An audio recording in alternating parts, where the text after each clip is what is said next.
Hi అండి, నమస్తే. నేను మీ భార్గవి. వెల్కమ్ బ్యాక్ టు అమ్మ చేతి వంట. ఈరోజు వీడియోలో సమ్మర్ స్పెషల్గా నోరూరించే మామిడికాయ పచ్చడి, అదేనండి మన ఆవకాయ పచ్చడిని ఎలా చేసుకోవచ్చో చూపించబోతున్నాను. అయితే ఈ వీడియో స్పెషాలిటీ ఏంటంటే, ఈ కొలతలు కనుక మీకు తెలిస్తే ఎన్ని కేజీల పచ్చడైనా ఈజీగా సునాయాసంగా ఫస్ట్ టైం అయినా కూడా పర్ఫెక్ట్గా పెట్టగలుగుతారు. అండ్ ఇలా పచ్చడి చేస్తే ముక్క అనేది అస్సలు మెత్తబడదు, ఎన్ని రోజులైనా కూడా చక్కగా ఫ్రెష్గా ఉంటుందన్నమాట ఆవకాయ పచ్చడి. ఇక్కడ నేను కేజీ కొలతల్లో అలాగే గిన్నె కొలతల్లో కూడా చెప్తున్నాను. అంతేకాదు, మీరు పచ్చడి చేసేటప్పుడు మీరు చేసే మిస్టేక్స్ వల్ల పచ్చడి బూజు పట్టే ప్రమాదం ఉంటుంది. అది ఎలాంటి కేసెస్లో అనేది కూడా చెప్తాను. మరి అసలు ఆలస్యం చేయకుండా ఈ ఆంధ్ర ఆవకాయ పచ్చడి ఎలా పెట్టుకోవాలో చూసేద్దామా. ముందుగా మార్కెట్లో ఆవకాయకి సరిపోయే విధంగా ఉండే మామిడికాయల్ని ఎంచుకొని వాటిని మీడియం సైజులో ముక్కలుగా కొట్టించుకుని తెచ్చుకోండి. ఇక్కడ ఆవకాయ కోసం మామిడికాయ పుల్లగా ఉండాలి, పీచు ఎక్కువగా ఉండాలి, కండ ఎక్కువ ఉండకూడదు. సో అలాంటి మామిడికాయలు ఎంచుకోండి. అండ్ మీరు తీసుకునే మామిడికాయలు కూడా మరీ పెద్ద సైజులో కాకుండా కొంచెం మీడియం సైజు నుంచి చిన్న సైజులో ఉండే కాయలు తీసుకోండి. అప్పుడు ముక్కలు అనేవి కట్ చేసేటప్పుడు కరెక్ట్గా వస్తాయి. అన్ని ముక్కలకి కూడా టెంక్ అనేది వస్తుందన్నమాట. అలాగే మీరు మార్కెట్కి వెళ్ళేటప్పుడు ఒక క్లాత్ అలాగే 1 లీటర్ దాకా వాటర్ని కూడా తీసుకుని వెళ్ళండి. ఎందుకంటే మనం కాయని కట్ చేసే ముందుగా శుభ్రంగా కడిగేసేసి పొడిగుడ్డతో తుడిచి ఆ తర్వాత కట్ చేయించుకోవాలి. ఇంటికి తీసుకువచ్చిన తర్వాత ముక్కల్ని కడగటం, ఆ ముక్కల్ని తడి క్లాత్తో తుడవటం లాంటివి అసలు చేయకూడదు. ఇలా ముక్కల్ని కట్ చేయించుకున్న తర్వాత ఇందులో ఉండే జీడి తీసేసేయాలి, అలాగే టెంకకుండే పైన పొర కూడా తీసేసేయాలి. ఇలా పొర తీసేసిన తర్వాత పొడి క్లాత్తో శుభ్రంగా తుడిచేసేయండి. ఇలా క్లీన్ చేసుకుని పెట్టుకోండి ముక్కలన్నిటినీ కూడా. ఇక్కడ నేను 2 కేజీల కాయలు తీసుకుని వాటిని ముక్కల కింద కొట్టించుకున్నాను. అంటే మీకు సుమారుగా ఒక 150 నుంచి 200 గ్రాముల దాకా వెయిట్ తగ్గుతుందండి. ఎందుకంటే లోపల జీడి ఉంటుంది కదా, ఆ వెయిట్ అంతా పోతుందన్నమాట. నాకు 2 కేజీల వెయిట్కి సుమారుగా ఒక 10 కాయల దాకా చిన్న సైజు కాయలు అయితే వచ్చాయి. సో మీరు మార్కెట్లో కొనుక్కుని తెచ్చుకున్న 2 కేజీల కాయల్ని శుభ్రం చేసుకున్న తర్వాత ఆ ముక్కలకి నేను కొలతలు చెప్తున్నాను. మీ దగ్గర వేయింగ్ మిషన్ లేకపోయినా కొలత ప్రకారంగా కూడా చెప్తానండి. ఇన్ కేస్ మీరు కాయల ప్రకారంగా కనుక కొనుక్కుంటే ముక్కలు కొట్టించుకున్న తర్వాత మీ ఇంట్లో ఉండే ఏదో ఒక బౌల్ తీసుకోండి. ఆ బౌల్ని కొలత కింద చేసుకోవాలి. సో నా దగ్గర ఉన్న ఈ బౌల్తో ముక్కల్ని కొలిచి చూపిస్తున్నాను. ఈ బౌల్తో ముక్కల్ని నిండుగా తీసుకోవాలి. టోటల్గా నాకు ఇక్కడ 4 కప్పుల దాకా మామిడికాయ ముక్కలు వచ్చాయి. సో మిగిలిన ఇంగ్రీడియంట్స్ కూడా ఇదే బౌల్తో కొలుచుకుని వేసుకోవాలి. ఫస్ట్ మనం ఆయిల్ని కొలుచుకుందాము. 2 కేజీల మామిడికాయలకి లీటర్ దాకా ఆయిల్ అయితే పడుతుందండి. సో ఈ బౌల్తో మనం కొలుచుకుంటే కనుక 2 బౌల్స్ దాకా ఆయిల్ తీసుకోవాలి. నేను ఇక్కడ వేరుశనగ నూనె వాడుతున్నాను, మీరు నువ్వుల నూనె అయినా వాడుకోవచ్చు. బట్ ఈ పచ్చడికి నేను మోస్ట్లీ ప్రిఫర్ చేసేది వేరుశనగ నూనె. ఈ పల్లి నూనెతోనే ఆవకాయ పచ్చడికి మంచి రుచి వస్తుందన్నమాట. ఈ 1 లీటర్ ఆయిల్లోంచి కొద్దిగా ఒక 200 ml దాకా ఆయిల్ని తీసుకుని ముక్కల్లో వేసుకుని కలుపుకోండి. ఇలా ముక్కలకి ఆయిల్ పట్టించడం వల్ల ముక్క అనేది త్వరగా మెత్తబడకుండా ఉంటుందన్నమాట. పచ్చడి ఎక్కువ రోజులు నిల్వ ఉండడానికి కూడా, ప్రిజర్వ్ అవ్వడానికి కూడా హెల్ప్ చేస్తుంది. ఇలా మామిడికాయ ముక్కలన్నిటికీ కూడా నూనె పట్టించేసి పక్కన పెట్టేసేయండి. ఇప్పుడు మనం కారం, ఆవపిండి, ఉప్పు ఇవన్నీ కూడా కలుపుకుందాము.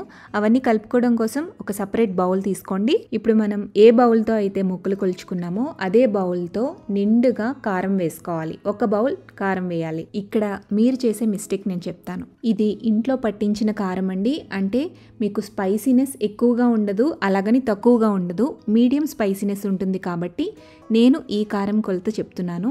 అదే మీరు పచ్చళ్ళ కారం అని బయట దొరికేది ఉంటుంది. సో అలాంటిది వాడితే కనుక 1 గుప్పెడు ఎక్కువ వేసుకోండి.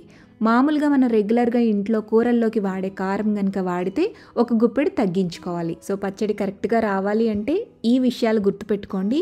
కారం కొలత అనేది మీరు తీసుకునే కారాన్ని బట్టి కొంచెం అటు ఇటు ఉంటుంది. సో కారం వెయిట్ విషయానికి వస్తే 300 నుంచి 350 గ్రామ్స్ దాకా వేసుకోవచ్చు. నెక్స్ట్ ఆవపిండి కారం ఎంతైతే వేసుకుంటున్నామో అందులో సగం వేసుకోవాలన్నమాట. అంటే ఈ బౌల్తో 1/2 బౌల్ దాకా ఆవపిండి వేసుకోండి. కొంతమంది ఎక్కువ ఆవపిండి ఇష్టపడుతూ ఉంటారు. అలాంటి వాళ్ళు ఒక 3-4 టేబుల్ స్పూన్లు ఎక్స్ట్రా వేసుకోవచ్చు.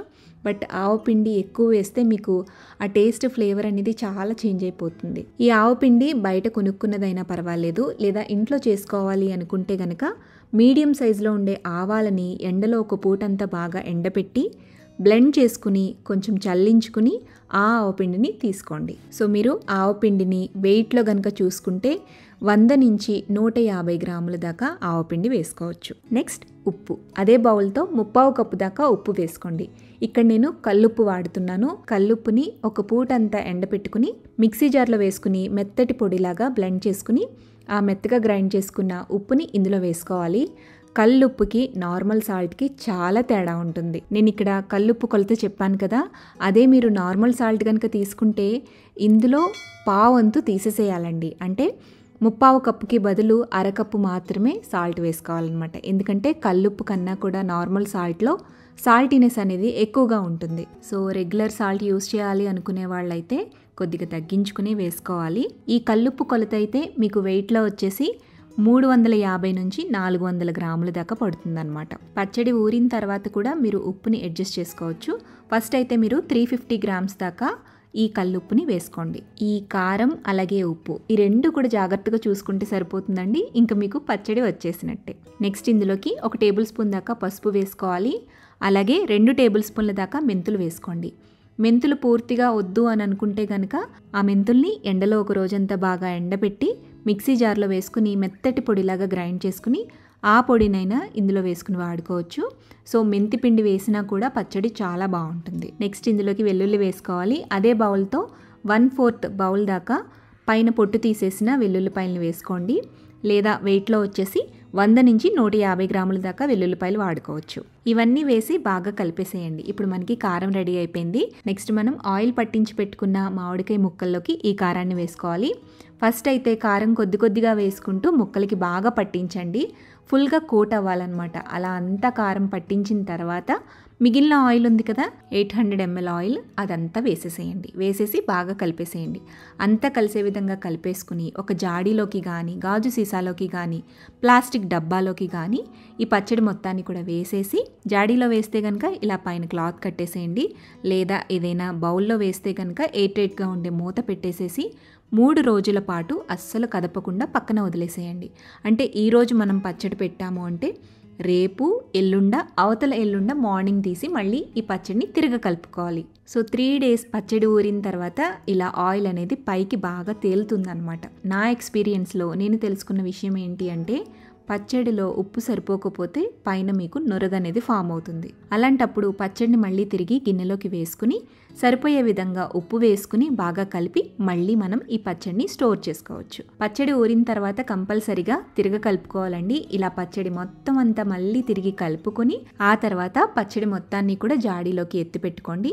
రోజువారీ వాడుకోవడం కోసం కొద్దిగా పచ్చడిని పక్కకు తీసుకోవటమే. ఈ కొలతలతో మీరు ఎన్ని కేజీల పచ్చడైనా సునాయాసంగా పెట్టేసేయచ్చు. అండ్ సంవత్సరం పాటు నిలవ పెట్టుకోవచ్చు కూడా, అస్సలు పాడవదు. మరి సమ్మర్ సీజన్లో మాత్రమే దొరికే ఈ మామిడికాయలతో ఆవకాయ పచ్చడిని మీరు కూడా ఈ విధంగా ఇంట్లో ట్రై చేయండి. ట్రై చేశాక పచ్చడి ఎలా కుదిరింది అనేది నాతో కింద కామెంట్ సెక్షన్లో షేర్ చేయడం మర్చిపోవద్దు. వీడియో నచ్చితే లైక్ చేయండి, మీ ఫ్రెండ్స్కి రిలేటివ్స్కి షేర్ చేయండి. మరిన్ని టేస్టీ సింపుల్ క్విక్ రెసిపీస్ కోసం అమ్మ చేతి వంట ఛానల్ని సబ్స్క్రైబ్ చేయండి.